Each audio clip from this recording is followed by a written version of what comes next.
بسم اللہ الرحمن الرحیم۔ السلام علیکم۔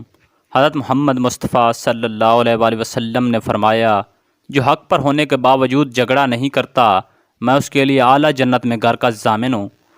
حضرت محمد مصطفیٰ صلی اللہ علیہ وآلہ وسلم نے فرمایا، اللہ تعالیٰ ایسے شخص کو اپنے عرش کے سایہ میں جگہ دے گا جس نے تنہائی میں اللہ کا ذکر کیا کہ اس کے آنسو جاری ہو گئے۔ ایک وقت آنے والا ہے جب لوگ نیکی پر شرم اور گناہ پر فخر کریں گے۔ تم اللہ تعالیٰ سے ایسی حالت میں دعا کیا کرو کہ تم قبولیت کا یقین رکھو اور یہ جان رکھو کہ اللہ تعالیٰ غفلت سے بھرے دل سے دعا قبول نہیں کرتا۔ حضرت محمد مصطفیٰ صلی اللہ علیہ وسلم نے فرمایا، مومن کی نیت اس کے عمل سے بہتر ہوتی ہے۔ جس شخص کو یہ پسند ہو کہ اس کی عمر دراز ہو اور اس کے رزق میں اضافہ ہو تو اسے چاہیے کہ اپنے والدین کے ساتھ نیک سلوک کرے اور ان پر صلہ رحمی کرے۔ قیامت کے دن میرے نزدیک ترین لوگ وہ ہوں گے جو سب سے بڑھ کر مجھ پر درود بھیجتے تھے۔ سلام میں پہل کرنے والا تکبر سے بری ہے۔ تم میں سے بہتر وہ ہے جس کی وجہ سے زیادہ لوگوں کو فائدہ پہنچے۔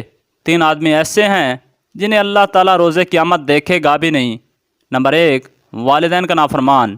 نمبر 2، مستقل شراب پینے والا۔ نمبر 3، احسان جتلانے والا۔ 3 آدمیوں کی دعا رد نہیں کی جاتی۔ نمبر 1، عادل حکمران۔ نمبر 2، روزہ دار حتیٰ کہ روزہ افطار کر لے۔ اور نمبر 3، مظلوم۔ بہترین اولاد باپردہ بیٹیاں ہیں۔ کھانے کا گرا ہوا ٹکڑا دسترخوان سے اٹھا کر کھانا اولاد میں خوبصورتی، رزق میں برکت اور تکبر ختم کرتا ہے۔ جس نے کسی بھوکے مومن کو پیٹ بھر کر کھلایا تو اللہ تعالیٰ اسے جنت کے دروازوں میں سے ایک دروازے سے داخل فرمائے گا جس سے اسی جیسے لوگ داخل ہوں گے۔ صحیح معنوں میں بخیل وہ ہے جس کے سامنے میرا نام لیا جائے اور وہ مجھ پر درود نہ بھیجے۔ پڑوسی کو تکلیف دینا نیکیوں کو اس طرح مٹا دینا ہے جس طرح سورج برف مٹا دیتا ہے۔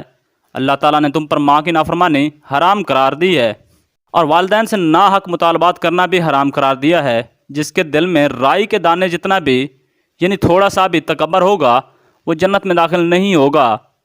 جو دھوکہ دے وہ ہم میں سے نہیں۔ تم میں سے کسی کا سر لوہے کی کیل سے پھاڑ دیا جانا یہ اس کے لیے کسی غیر محرم کو چھونے سے بہتر ہے۔